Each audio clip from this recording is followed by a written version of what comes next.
à toutes et à tous, bon réveil matinal, bienvenue ce Free Matin, ce rendez-vous matinal d'information, d'analyse et de divertissement sur ESAE TV, à suivre d'un instant à l'autre la une des journaux, le bulletin matinal d'information, la page des sports, la définition du jour, les trucs et astuces et les prévisions astrologiques. Chers amis internautes, juste après l'instant pub qui vante les mérites de l'École supérieure d'administration, d'économie, de journalisme et des métiers de l'audiovisuel ESAE, juste après on se retrouve pour parcourir ensemble les unes de ce jeudi.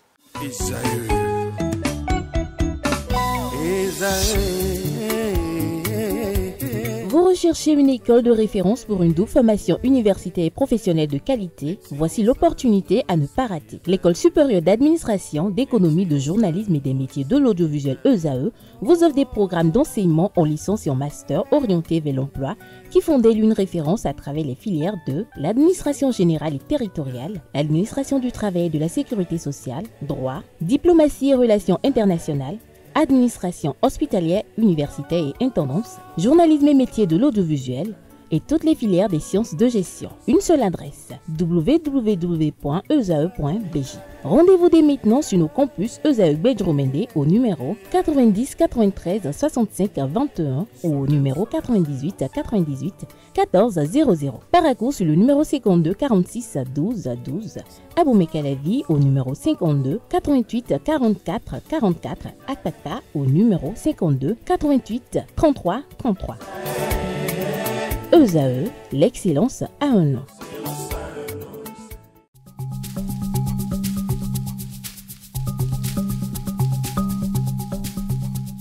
L'ARCEP Bénin communique. Chers abonnés des réseaux de téléphonie, l'ARCEP Bénin vous informe qu'à partir du 30 novembre 2024, les numéros de téléphone au Bénin passeront de 8 à 10 chiffres. Pour compter de cette date, vous êtes invité à observer les comportements ci-après.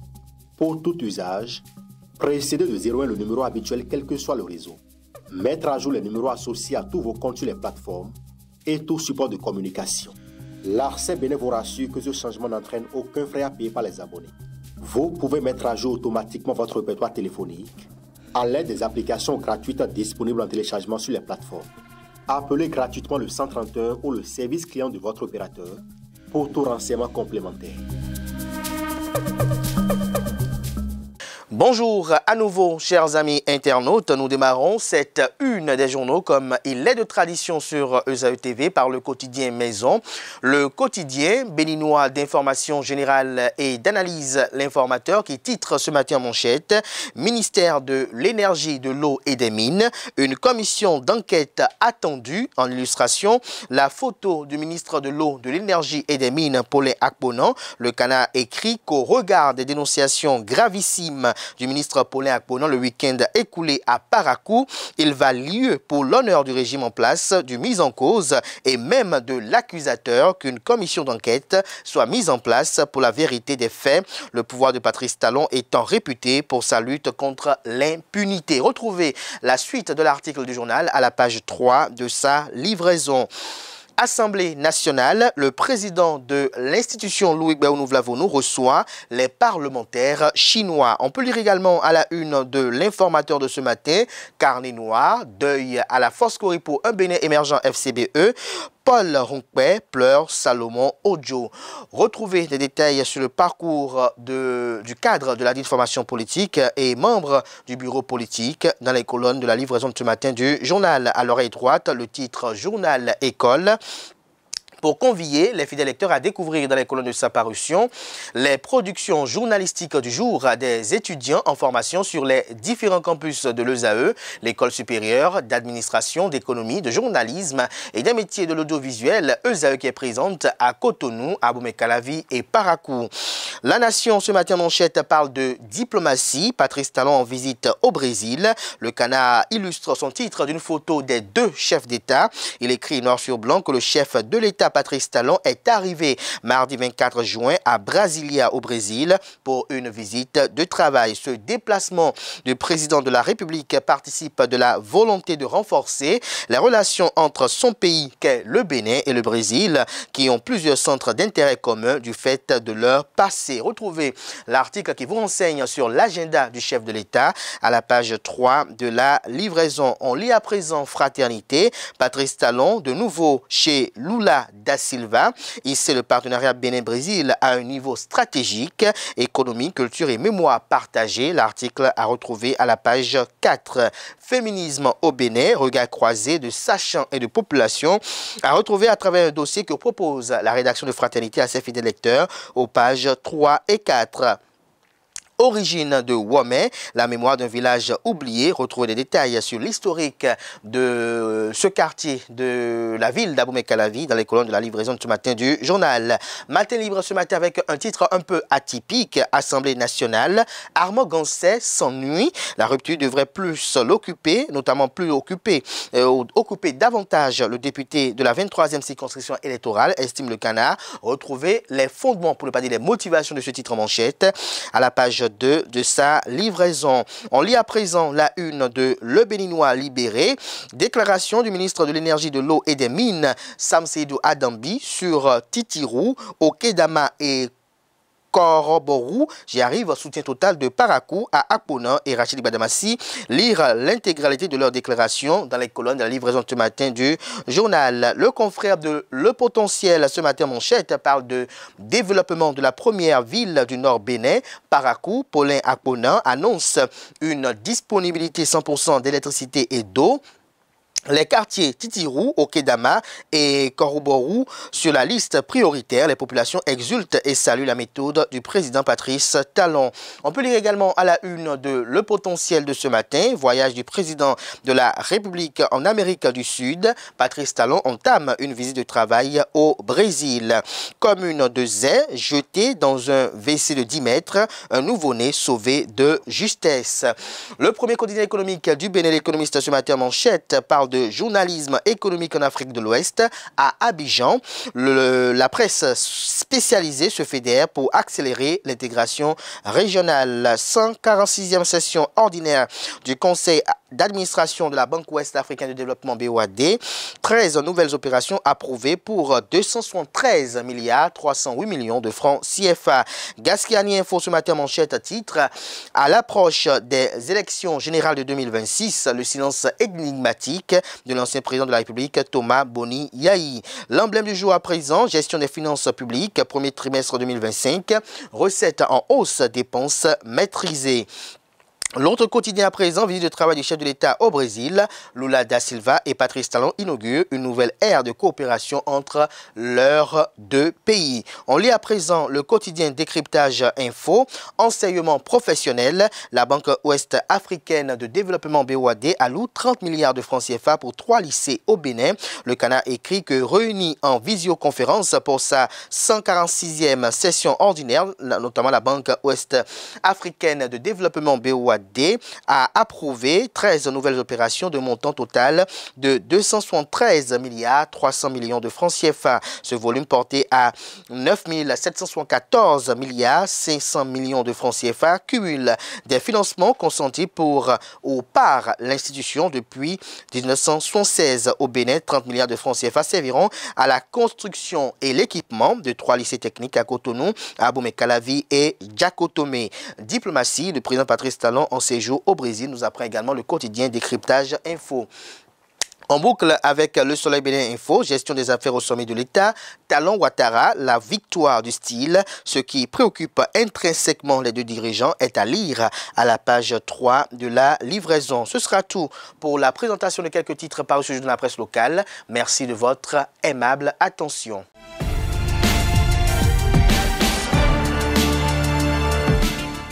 Mesdames et messieurs, bonjour et bienvenue dans le bulletin matinal d'information. Le Bénin, pour la toute première fois de son histoire, s'apprête à vivre un événement majeur. Il s'agit des élections générales de 2026. Dans les réformes entreprises par le gouvernement en place, les Béninois sortiront en janvier 2026 pour élire les conseillers communaux, les maires et les délégués de quartiers et villages. Dans la même année, en avril, le pays connaîtra son nouveau président. Mais à moins d'un an de ces élections, difficile de connaître le ou les candidats des différentes formations politiques. Quelle appréciation en font les Béninois et quel changement cela a pu apporter? Élément de réponse avec les citoyens au micro de Romaric Djesougo Gwenou. Ça nous a épaillé des candidatures fantaisistes qu'on voit à l'approche des élections. Et ça nous a permis de conscientiser l'administration béninoise. C'est-à-dire, à l'approche des élections, tout le monde déserte l'administration. Et quand tu vas dans un bureau, et bien que ce que tu veux faire, la pièce ou quelque chose que tu veux dans les administrations, bien que c'est important pour toi, on te dit que non, il s'est levé. Il laisse le travail et pour s'occuper du terrain. Alors que le président, notre président de la République, bien qu'il soit au pouvoir et qu'il est politique, nous voyons comment, jusqu'à quelques mois des élections, nous voyons comment il ne se lasse pas, il continue de lancer les travaux. Il fait les choses, on ne sent même pas que c'est un président qui s'en va. C'est ça qui amène d'autres à dire que est-ce qu'il va partir. Et il ne fait que montrer aux gens au jour le jour que lui, il est partant. Et pourtant, les gens ne croient pas. Ça nous a amené beaucoup de choses. Ça a fait que l'argent des mécènes, c'est-à-dire les gens qui ont un peu d'argent, au lieu de s'occuper d'autres choses, ils amènent l'argent dans la politique parce qu'ils savent que quand ils vont amener l'argent, que ce n'est plus, en ce moment-là, ce n'est pas l'affaire des partis politiques, c'est l'affaire des individus. Ils amènent l'argent pour corrompre des gens et pour se porter candidat. Avant, même en 2 ans des élections, il y a des gens qui se prononcent. Tu vas commencer par voir, ils vont partager les prospectus, les habits, l'argent va commencer par circuler dans le pays. Ce qui n'est pas du tout le cas. Mais ils ont voté une loi, et c'est la loi qui parle maintenant, que 6 mois avant les élections. Nous, on est au-dessus de la loi, on doit respecter la loi. Mais selon nous-mêmes, ça ne nous arrange pas dans le pays. Parce que c'est pour la première fois qu'on est en train de vivre ça. Ça ne nous arrange pas. Les partis politiques travaillent, leur staff travaille. Donc ils sont en train de présenter, de préparer déjà les candidatures. Donc ce qu'on observait avant, c'est un peu changé. On ne peut pas dire que c'est mauvais. Puisque avant, en réalité, les présidents ne faisaient pas 10 ans. Ils font à peine 9 ans au pouvoir. Et la dernière année, on prend ça là pour la politique. Donc pour cette fois-ci, le président Taron, son excellent le président Taron, lui, il a dit non. Donc c'est sa vision à lui. On va voir maintenant peut-être au finish, qu'est-ce que le pays en tire comme bénéfice. Au moins l'administration travaille. Tous les secteurs travaillent. Si tu veux faire la politique, tu fais la politique après. Donc comme il venait de dire par rapport au calendrier de la Sénat, on a dit d'attendre d'abord en octobre pour qu'on ait les évolutions, les meetings, les réunions, les ceci, là. Donc attendons pour voir. Il y a dans le week-end, mais rentrer dans les staffs là, il y a leurs réunions, ils se réunissent et ils se parlent. Il y a toutes les stratégies. Il y a actuellement, vous voyez ce que nous on assiste actuellement. On ne peut pas dire qu'il n'y a pas de mouvement politique. Vous voyez les débauches, non? Il y a les démissions et les nouveaux adhérents.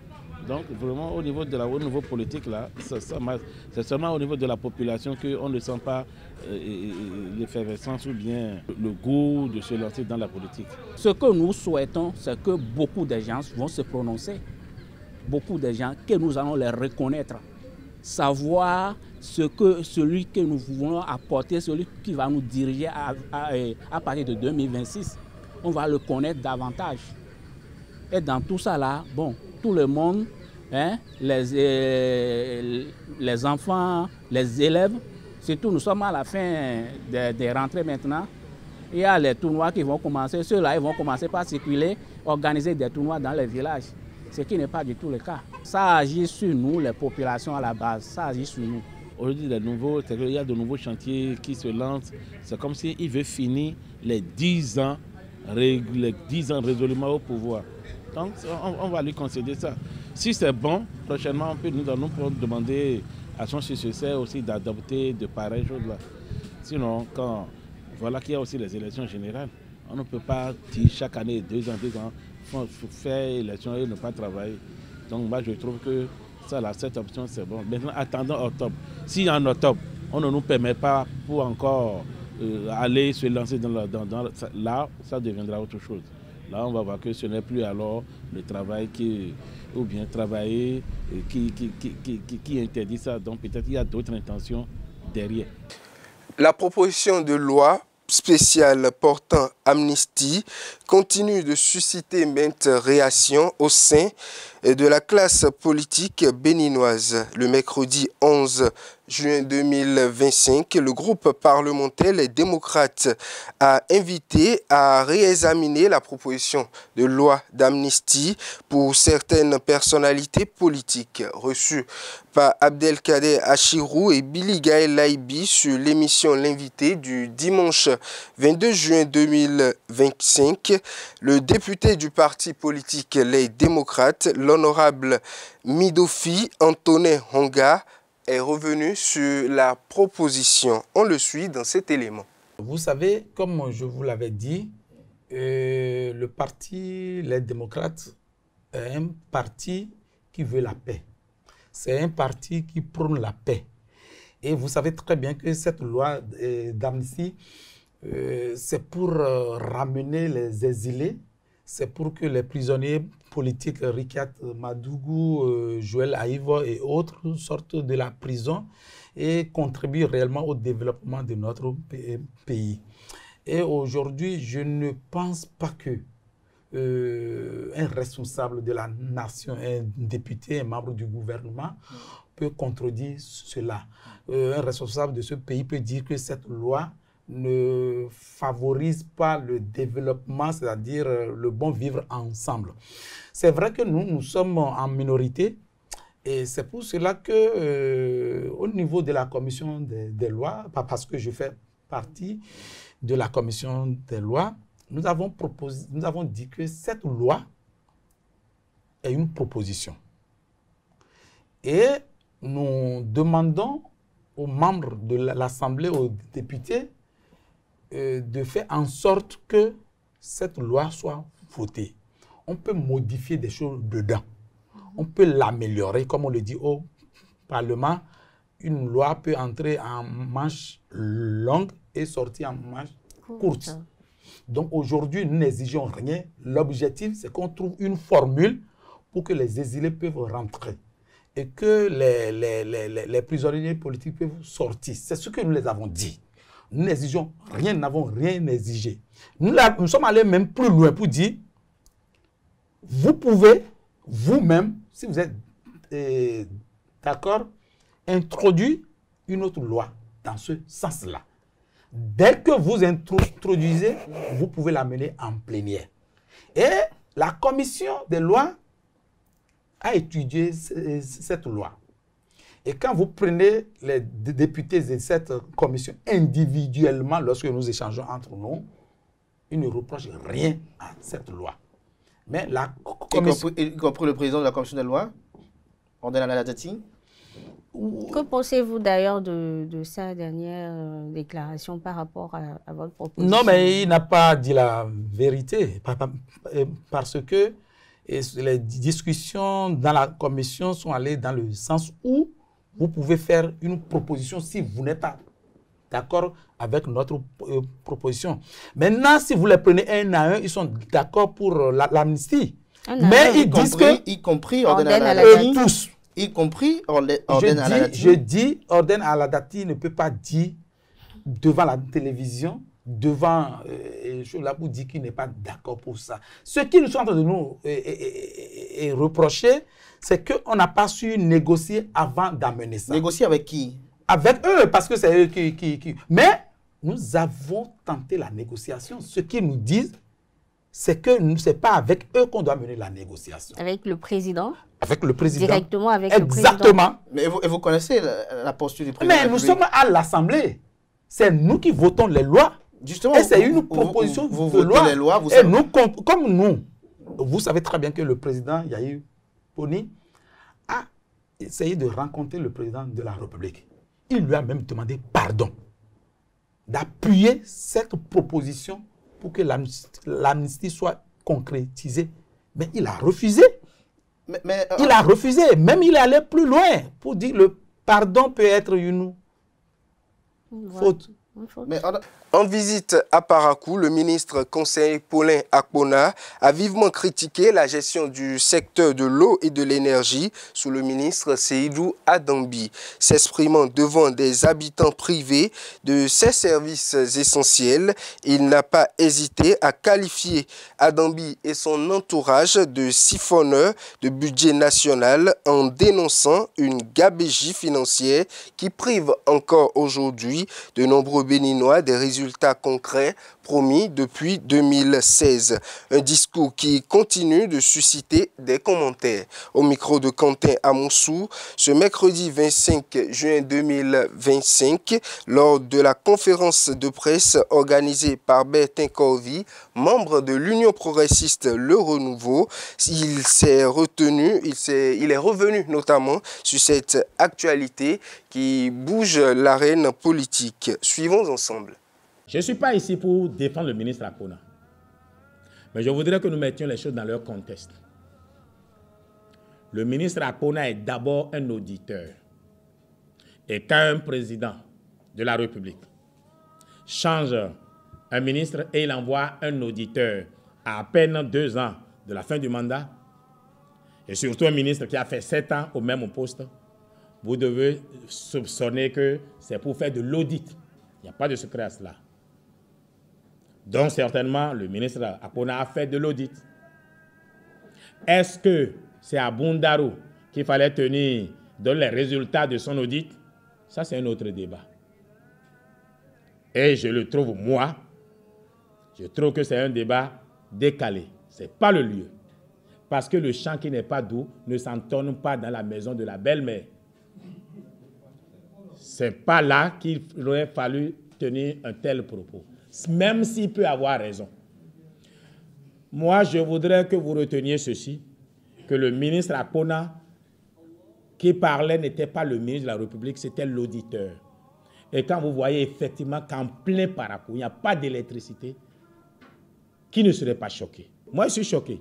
Donc le ministre, en tant que citoyen, a été choqué. Il s'est exprimé, oubliant qu'il est aussi ministre de la République. Donc ceux qui jugent le ministre d'avoir dit ça, vous voulez qu'il dise ça où en réalité? Parce que c'est aussi ne pas dénoncer nos tares qui fait qu'on continue les mêmes bêtises. Maintenant le ministre, et là je lui reproche ça, j'ai été quand même conseiller de Obiangema Bazogo, et chez nous en Guinée équatoriale, un ministre qui est entré ne donne pas d'opinion sur son prédécesseur. C'est au chef de l'État qui doit amener ce qu'il a, et c'est au chef de l'État de faire cela. Mais ceci étant dit, on se connaît ici. À l'occasion de la 2e édition du Festival des Masques qui se tiendra du 2 au 3 août 2025 à Porto Novo, la Haute Autorité de l'Audiovisuel et de la Communication RAC informe les professionnels des médias souhaitant couvrir l'événement qu'ils sont invités à formuler une demande d'accréditation. Cette demande sera faite exclusivement en ligne. Concernant la procédure d'accréditation, les journalistes, les photographes et les techniciens souhaitant obtenir une accréditation doivent soumettre leur demande de couverture du Festival des Masques via le menu Services et accréditation sur le site internet de la RAC, accessible sur l'adresse www.rac.bj. Les pièces qui doivent accompagner cette demande en ligne figurent sur le même site. La date de dépôt des demandes est fixée, la date limite notamment est fixée au 15 juillet 2025. La RAC informe qu'une confirmation d'accréditation sera envoyée par mail aux personnes retenues. Entreprendre est perçu pour plusieurs personnes comme une porte facile pour atteindre ses objectifs. Beaucoup préfèrent entreprendre plutôt que de travailler pour une entreprise en position d'employé. Cependant, une question persiste. Tout le monde peut-il entreprendre? À cette interrogation, quelques citoyens ont répondu. Ils s'expriment au micro de Francis Fahami. Si tu es homme, grand homme ou femme, grand F, tu t'es marié ou tu n'es pas encore eu le mariage, tu dois entreprendre. Tu dois avoir le réflexe de commencer par faire quelque chose. Si tu n'as pas eu la chance d'aller à l'école, alors il faut essayer de faire quelque chose. Tout le monde peut entreprendre. Tout le monde peut le faire. S'il a le désir de le faire, s'il aspire à des objectifs que lui-même s'est définis, lui-même peut arriver à entreprendre. Non, tout le monde ne peut pas entreprendre. Et quand on dit entreprendre, là, il y a plusieurs façons. Quand on dit entreprendre, il y a plusieurs façons.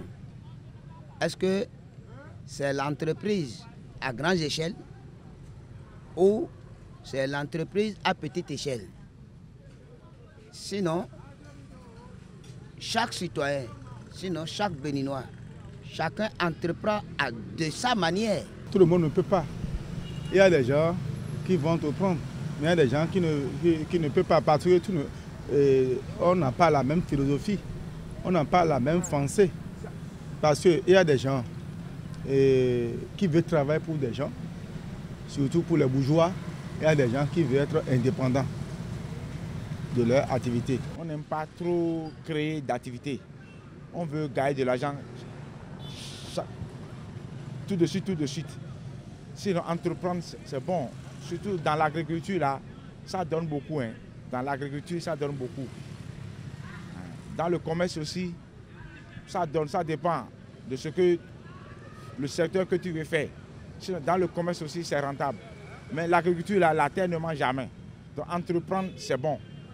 Il faut toujours entreprendre et savoir que tu dois gagner ta vie par la sueur de tes fronts et ça dépendra de ce que toi-même tu as créé, comment tu t'es comporté. Entreprendre, vraiment, c'est un domaine un peu très vaste. Entreprendre, tout le monde peut le faire. Tout le monde peut entreprendre. D'abord, il faut avoir les qualités pour le faire. Entreprendre, il faut avoir les qualités requises. Il faut surtout, au départ, avant de se lancer, avoir un grand désir là d'entreprendre. Parce que entreprendre, c'est l'action qui siège là. Donc il faut beaucoup de l'action et beaucoup de désir. Il faut avoir la soif d'entreprendre d'abord. Donc à mon avis, tout le monde peut le faire s'il a le désir d'entreprendre. Les gens n'ont pas ce qu'il faut pour entreprendre aux grandes échelles. Mais les gens entreprennent en bas, comme on le dit, dans l'informel. Les gens entreprennent, mais tout le monde ne peut pas entreprendre grand.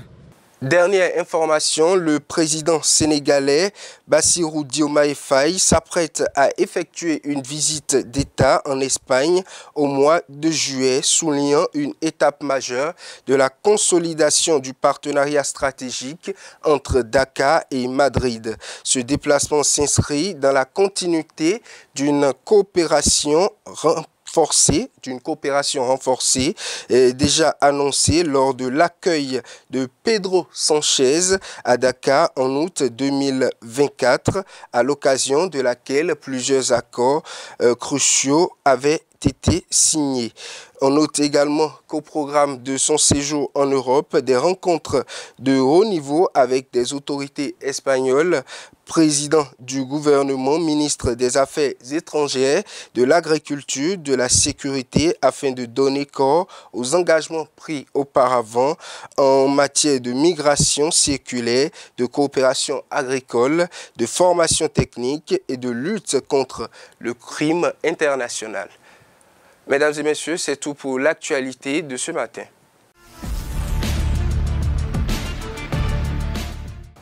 Bonjour à toutes, bonjour à tous. Vous êtes dans l'actualité sportive de ce jeudi matin. La saison 2024-2025 s'est achevée pour la majorité des clubs de l'élite du football béninois. Le dimanche 8 juin passé, les Buffles du Borgou ont affronté Sonep Dadje Football Club pour leur dernier match de la saison. À la fin de la rencontre, les deux équipes se sont séparées sur le score de 0 but partout. Un score qui qualifie le club des Buffles en première division pour la prochaine saison. Fatou Draman, directrice générale de la société sportive des Buffles du Borgou, dresse le bilan de la saison. Elle est au micro de Anaël Vianedo. Le bilan de la saison, c'est qu'on est parti avec beaucoup de difficultés. On a démarré dans la douleur, dans la grande douleur. Une première phase qui a été assez compliquée pour nous, mais Buff, comme d'habitude, a su rebondir. Et donc, on a passé une deuxième phase assez bien. Il y a beaucoup de progrès au sein de l'équipe. On voit vraiment les améliorations. Donc, on est très, très heureux aujourd'hui de pouvoir finir dans le classement d'arrivée. Et on est prêt et on va mieux se préparer pour la saison à venir. Mais vraiment, il y a eu du travail. C'était très, très, très intense pour nous. Là, effectivement, on n'arrive pas en tête, hein, c'était pas possible, mais on a pu quand même sauver l'essentiel et on est prêt à se battre pour la nouvelle saison. Les perspectives de la saison prochaine, comme vous le savez, notre société sportive est jeune, donc elle a démarré comme un tout petit enfant, elle a fait ses premiers pas, donc l'année prochaine, il y aura un renforcement du cadre, l'organisation va être encore un peu plus améliorée. Au niveau également de l'équipe, on va voir comment il faut tirer de notre équipe et de la future équipe qu'on imagine tout le potentiel nécessaire pour enfin ramener les Buffs qui historiquement étaient toujours dans le trio gagnant, les ramener dans le classement, voilà, à la tête du classement s'il le faut. Mais on part avec beaucoup d'énergie, beaucoup d'espoir pour cette saison-là. On y mettra les moyens, les efforts individuels et collectifs pour y arriver. On y croit plus que jamais très fort. On va revenir dans la course. Et le calendrier du premier tour de la Coupe UFOAB est connu. Le Ghana sera face au Nigeria le 10 juillet prochain. La Côte d'Ivoire, de son côté, va jouer le Burkina Faso le 11 juillet. Le Niger sera face au Togo et le Nigeria sera face à l'équipe béninoise. Le Niger sera de nouveau face à la Côte d'Ivoire le 14 juillet et le Burkina Faso sera face au Togo. Le Bénin se rencontrera de son côté le Ghana. Nous serons le 16 juillet de l'an 2025. Le Burkina Faso affrontera à nouveau le Niger et le Togo pour finir sera face à la Côte d'Ivoire. Nous serons le 17 juillet 2025. Le rendez-vous est pris pour ces différents programmes. Et la 4e journée du championnat scolaire béninois a connu son épilogue hier donc à Akplaoui. Le CG1 Lokosa pour ce qui concerne les femmes a battu le CG1 de Quito 2 buts à 0. CG Semepodi s'est imposé également 3 buts à 0 face au CG Les Pilotes. CG Avogana s'est incliné de son côté face au CG Agboro. Côté masculin, le CG1 Avrancourt a battu le CG Océan, le CG Commun et le CG Koubé ont fait de leur côté match nul, 0 but partout. 1 but partout, c'est le score final entre le CG2 de Azové et le CG1 de Banté. De son côté, le CG1 Boycon s'est incliné 0 but face à 1 face au lycée Mathieu Bouquet. C'était donc hier à Akplaoui. En ce qui concerne le basketball, côté féminin, le CEG Saint-Louis a pris le dessus sur le CG1 Keto. Le CG Les Ibscus s'est incliné de son côté face au CG1 Azové. CG Tanguita a pris le large sur le CG Candy. Le CG Akpakpa Centre a pris le dessus. Un score seulement de plus face au CG1 d'Abomey. Du côté masculin, masculin, amis internautes, le CEG Malanville a battu le CEG Sainte-Rita, le CEG Pobet s'est incliné à nouveau devant le CEG Azové et le CEG Ubemaga s'est incliné également devant le CEG Tokpa Domé. De leur côté, le CEG 3 de Djougou s'est incliné également face au CEG Akonamboué de Porto Novo. Nous allons à présent parler du résultat du handball. Il faut retenir que du côté masculin, le CG1 Basila a battu le CG1 Glazoé. Le CG Ifani a battu le CG1 du Littoral. Le CG de Natitego a pris le dessus sur le CG de Gogudo. De côté féminin, à présent pour finir, le lycée Honfort a battu le CG1 de Basila. De leur côté, c'est Tokpa Domain qui a pris le dessus devant le CG1 de Savet. Et pour finir, le CG2 de Lokosa a battu le CG1 de Tovicler. C'est tout, amis internautes, pour ce qui concerne l'actualité sportive d'ici. Merci pour votre attention. Au revoir.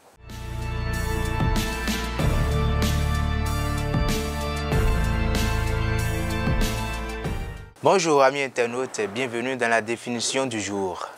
L'expression à découvrir, c'est « les cordonniers sont toujours les plus mal chaussés ». Alors, les cordonniers sont toujours les plus mal chaussés est une expression qui signifie que les personnes compétentes dans un domaine ont souvent tendance à négliger leurs propres besoins. Autrement dit, il faut comprendre qu'ils sont capables de résoudre des problèmes des autres, mais ont du mal à s'appliquer pour leurs propres compétences. Cette expression rappelle l'ironie de certaines situations où l'expertise n'est pas mise à profit personnellement. L'origine de l'expression remonte au Moyen-Âge. À cette époque-là, les cordonniers étaient des artisans qui fabriquaient et réparaient les chaussures. Ils étaient beaucoup trop souvent occupés à travailler pour leurs clients et par conséquent manquaient du temps pour s'occuper de leurs propres chaussures. De là est née cette expression que nous définissions ce matin qui souligne l'ironie de la situation. Eh bien, au fil du temps, cette expression a évolué pour s'appliquer à d'autres professions ou encore situations. Elle est devenue une manière générale de souligner que ceux qui sont des experts dans un domaine particulier peuvent parfois négliger de mettre en pratique leurs propres compétences pour eux-mêmes. Et pour finir, c'est un rappel que nous devons tous être attentifs à notre propre bien-être et à l'application de nos compétences, peu importe le domaine. Et voilà, c'est tout pour la définition de ce matin. Bonjour à toutes et à tous, ravi de vous retrouver ce matin. Ce matin, justement, je vous parle de 5 ingrédients naturels de base pour garder votre routine beauté. Amis internautes, maintenir sa beauté ne nécessite pas forcément d'avoir une fortune. Avec quelques ingrédients comme le miel, le yaourt ou encore le concombre, vous pouvez maintenir votre beauté et surtout votre peau en bonne santé. Alors comme premier ingrédient dont je parlais tout à l'heure, on a le miel. A priori, il suffit d'ouvrir son placard pour en trouver. Eh bien, si vous aimez le miel, sachez que la beauté au naturel en est également très friande. Avec tout ça, le miel est parfait pour prendre soin de votre visage et de votre corps, car il peut hydrater et raffermir justement votre peau. Deuxième ingrédient ou deuxième astuce, les œufs. Produit de base en cuisine, il est également réputé pour la beauté au naturel. Intégrez-le en entier ou seulement le blanc ou seulement le jaune selon votre préférence. Troisième astuce ou troisième ingrédient, on a le citron. Riche en vitamine C et en acide citrique, le citron permet de retrouver un teint frais et lumineux, réduire les taches brunes, assainir le cuir chevelu et faire briller vos cheveux. Enfin, ou avant-dernier ingrédient, autant pour moi, on a l'avocat. Très réputé pour hydrater les peaux sèches, il réduit les végétus et les imperfections cutanées. Enfin, dernier ingrédient ou dernier remède, on a le beurre de karité, idéal pour hydrater et protéger la peau. Il apporte également souplesse et élasticité. Il protège les cheveux cassants et élimine les pellicules. Et voilà, chers internautes, c'est tout pour l'astuce de ce jeudi.